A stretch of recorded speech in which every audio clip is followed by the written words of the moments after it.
Hey beautiful viewers of Random Tech. तो कैसे हैं आप लोग? चलिए आज बात कर लेते हैं इंटरनेट के बारे में। देखिए, सुबह से लेकर शाम तक अब इंटरनेट का मदद से कुछ ना कुछ काम तो करते ही होंगे।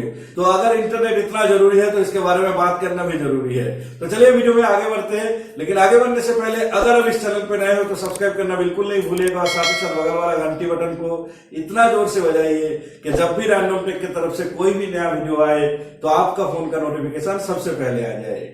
इंटरनेट का जब बात करना तो सबसे पहले बात कर लेते हैं इंटरनेट इन्वेंट कैसे हुआ। बहुत साल पहले दो कंप्यूटर के बीच डेटा ट्रांसफर के मकसद से, पैकेट ट्रांसफर के मकसद से इंटरनेट बनाया गया था। तभी इसको इंटरनेट कहा गया था क्योंकि दो कंप्यूटर के बीच कनेक्टिविटी बन सकता था।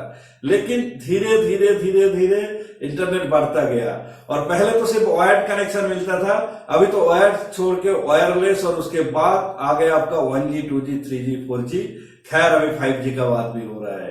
और साथ ही साथ अभी तो हम सुबह से शाम तक बिना वाईफाई के या बिना हाई स्पीड इंटरनेट के कुछ कर भी नहीं सकते। कुछ ना कुछ काम के लिए आपको इंटरनेट का इस्तेमाल करना जरूरी है। अब अभी जो वीडियो देख रहे हो तो इसके लिए भी आप इंटरनेट का इस्तेमाल कर रहे हैं। तो चलिए बात कर लेते हैं इसी के बारे में।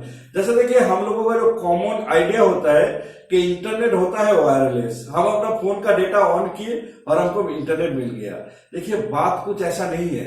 इंटरनेट जो भी होता है ना, वो लगभग 90% ऑफ इंटरनेट है थ्रू वायर। जो 10% इंटरनेट के बारे में हम लोग बात करते हैं वो है वायरलेस।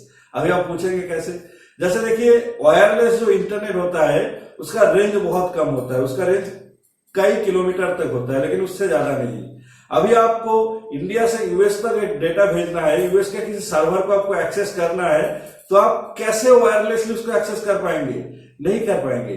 इसीलिए होता क्या है, सारे डेटा, सारे इंटरकनेक्टिविटी जो है ये होता है फाइबर के थ्रू। अभी आप पूछेंगे फाइबर है कहाँ? हमको तो दिखता नहीं है फाइबर।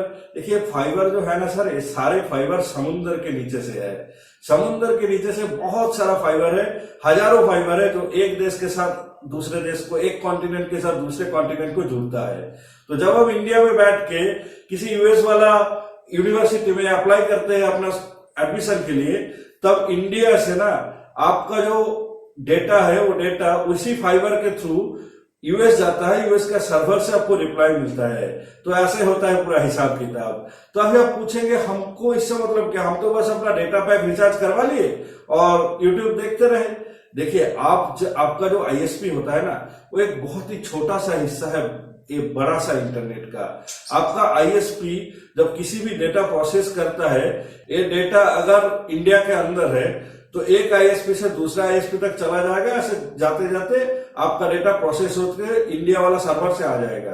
लेकिन जब आपका डेटा किसी दूसरे सर्वर पे जाना है जो शायद इंडिया से बाहर है, तब अपना आईएसपी से आपका डेटा जाएगा इंटरनेशनल पोर्ट पे, और इंटरनेशनल केबल के थ्रू, केबल मतलब फाइबर केबल। और फाइबर क्यों इस्तेमाल किया जाता है?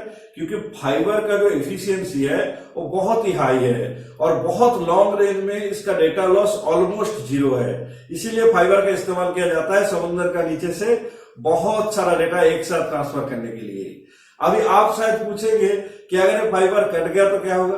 देखिए, फाइबर काटना थोड़ा मुश्किल है क्योंकि फाइबर में बहुत सारा प्रोटेक्शन वगैरह लगा रहता है और साथ ही साथ ये समुद्र का बहुत नीचे रहता है, तो इतने आसानी से काट नहीं सकते। फिर भी अगर कट गए, देखिए फिर भी अगर कट गए तो शायद आपका इंटरनेट बंद हो सकता है। शायद आपका इंटरनेट बंद हो सकता है, लेकिन वो पहले के जमाने में था। अभी क्या है कि इंडिया के साथ अगर यूएस का केबल कट गए, लेकिन इंडिया के साथ श्रीलंका का केबल तो जुड़ा रहा ना, तो आपका जो डेटा जो आपको यूएस भेजना था वो श्रीलंका के थ्रू होके यूएस जाएगा। तब जाके क्या होगा, शायद आपका स्पीड थोड़ा कम हो जाएगा, शायद आपको थोड़ा ज्यादा टाइम लगेगा सेम काम करने के लिए, लेकिन आपका काम हो जाएगा। ऐसा नहीं होगा कि एक फाइबर कट गया तो आपका पूरा दिन का इंटरनेट चला गया। अभी आप पूछेंगे कि इंटरनेट का पैसा किसके पास जाता है? देखिए, इंटरनेट का कोई मालिक नहीं है, कोई ओनर नहीं है। आप जो इंटरनेट इस्तेमाल करते हो उसका चार्ज जो आपसे आपका आईएसपी लेता है। आपका आईएसपी जब किसी फाइबर को एक्सेस करके बाहर से कोई डेटा मंगवाता है, उसके लिए आपका आईएसपी उसको चार्ज देता है। तो ऐसे ऐसे करते आपका आईएसपी दूसरा आईएसपी से, तीसरा आईएसपी से, और उसके साथ वो इंटरनेशनल फाइबर से ऐसे कोऑर्डिनेट किया हुआ है ना कि सारे सिस्टम बहुत ही स्मूथली चल रहा है। बस यही है हिसाब किताब। अपना मन से एक गलतफहमी निकाल दीजिए कि आप जो आप इंटरनेट यूज करते हो सारे के सारे वायरलेसली आता है। मोस्टली इंटरनेट जो आप इस्तेमाल करते हो वो मोस्टली आता है वायर्ड के थ्रू। अभी बाकी जो आपको मिलता है लोकली डिस्ट्रीब्यूट होता है वो वायरलेसली होता है। फिर भी अगर आपको लोकली हाई स्पीड का इंटरनेट चाहिए होगा, गीगा स्पीड वगैरह स्पीड में इंटरनेट चाहिए होगा, तो आपको इस्तेमाल करना ही पड़ेगा फाइबर। जैसे जियो ने अभी लॉन्च किया फाइबर टू होम, और बहुत सारा एग्जिस्टिंग ब्रॉडबैंड भी है जो आपको फाइबर टू होम सर्विस दे रहा है, क्योंकि फाइबर से ही आप बहुत ही ज्यादा स्पीड को अचीव कर सकते हैं। चलिए आज के लिए इतना ही, कल मिलते हैं एक नया वीडियो के साथ। अगर वीडियो आपको अच्छा लगे तो अपने सारे दोस्तों के साथ शेयर कीजिएगा और लाइक करना बिल्कुल नहीं भूलिएगा। आपका कोई सुझाव हो, कोई सवाल हो तो नीचे कमेंट करके बताइए। और हाँ, अगर आप इस चैनल को अभी तक सब्सक्राइब नहीं किए तो जाइए जल्दी से सब्सक्राइब कीजिए और बगल वाला घंटी बटन को भी बजा दीजिए।